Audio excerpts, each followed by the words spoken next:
বাংলা ক্যালেন্ডারে মাঘ মাস খোয়াইয়ের গ্রামগুলিতে দীর্ঘদিনের হারিয়ে যাওয়া বাঘের সিন্নি ঐতিহ্য ফিরিয়ে এনেছে। লোককাহিনীর গভীরে প্রতীত এই প্রাণবন্ত সাংস্কৃতিক অনুশীলন আবারও শীতল রাতগুলিকে সঙ্গীত, নৃত্য এবং আনন্দে ভরিয়ে দেয়। অদ্ভুত পোশাক পরে বাধ্যতামূলক বাঘের মুখোশ পরে কিশোর কিশোরীরা ঘরে ঘরে ঘুরে ঘুরে বেড়ায়। বাঘ আইতাছে এই প্রতীকী গানটি গিয়ে হারমোনিয়াম, ঢোল এবং করতালের সাথে তারা গভীর রাতে দরজায় কড়া নাড়ে, বিনোদন এবং স্মৃতি উভয় নিয়ে আসে। পরিবারগুলি উপহার হিসেবে ভাত, ডাল, নারকেল বা টাকা দেয়। অন্যদিকে বাঘ থিমযুক্ত পরিবেশনা শিশু এবং প্রাপ্তবয়স্ক উভয়কেই মুগ্ধ করে। এরকমই বাঘের সিন্নির উৎসব আয়োজিত হয় সোনাতলা কালী মন্দিরে। স্থানীয় প্রবীণদের মতে রাতের টহলের সময় বাঘের আক্রমণ এড়াতে পাহাড়ি গ্রামগুলিতে এই ঐতিহ্যের উৎপত্তি হয়েছিল।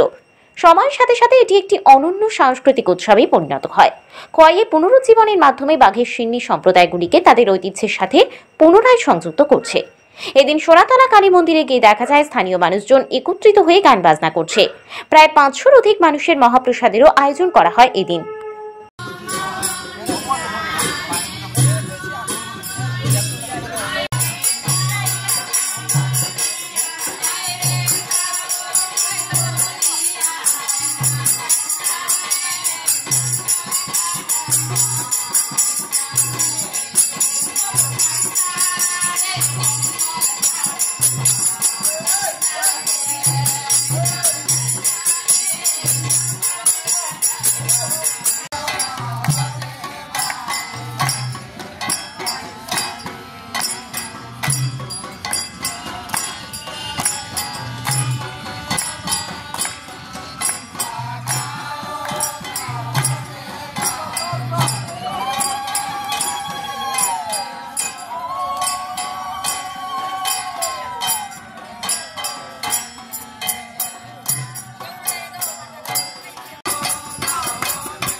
আমরা মুরব্বীরা যারা আছে তারা আমরা এটা ফুলামানটা শিখাইতাম, বা তারাও যাতে আমরা যাওয়ার পরে তারাও যাতে এইভাবে আনন্দ উৎসবটা তারা করতে পারে, এই আশা আকাঙ্ক্ষা রাখিয়া আমরা এই কাজটা করতেছি।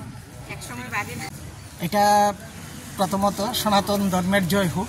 হ্যাঁ, এটা বাঘের সিন্নি। গত মাঘ মাসের 15-13 তারিখ থেকে এখানে বাঘের সিন্নি শুরু হয়েছে গ্রামের প্রত্যেকটা বাড়িতে। হ্যাঁ, বাঘকে নিয়ে যাওয়া হয়েছে এবং নাচ গান হয়েছে এবং প্রতিটা মানুষ এই নাচ গানে অংশগ্রহণ করেছে।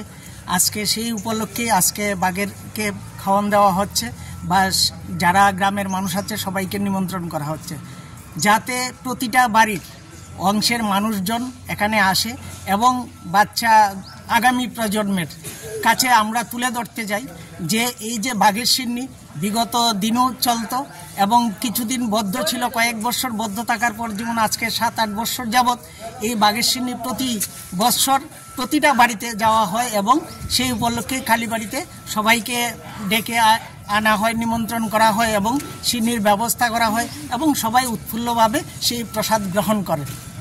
এটা কোন জায়গা? এটা সোনাতলা কালীবাড়িতে। কতদিন ধরে আপনার এই প্রোগ্রাম চলছে? এই তো মাঘের 13 তারিখ থেকে এই অনুষ্ঠানটা শুরু হয়, বাঘের সিন্নি যাওয়া হয় প্রতিটা বাড়িতে এবং সেই উপলক্ষে আজকে এখানে বাঘের সিন্নি আয়োজন করা হয়। বাঘের সিন্নি বা বাঘের যে ব্রত, হ্যাঁ ব্রত বিশেষ করে এটা প্রায় লুপ্তর প্রতি চলেছিল, আপনার কি বার্তা দিবেন খোয়াইবাসীর ব্যাপারে? এই তো সনাতন ধর্মে যে একটা ছিল যে বাঘের যে ব্রত বা ইয়ে আয়োজন করা হতো, সেটা আবার যাতে এই আগামী প্রজন্মের কাছে তুলে ধরা হয়। আজকে কি আপনাদের এখানে মহাপ্রসাদ হবে না? হ্যাঁ, এখানে আজকে মহাপ্রসাদ। কতজনের এস্টিমেট আছে? প্রায় 500 লোকের এস্টিমেট আছে। খোয়াই থেকে প্রদীপ ঘোষের রিপোর্ট, ত্রিপুরা পাইওনিয়ার।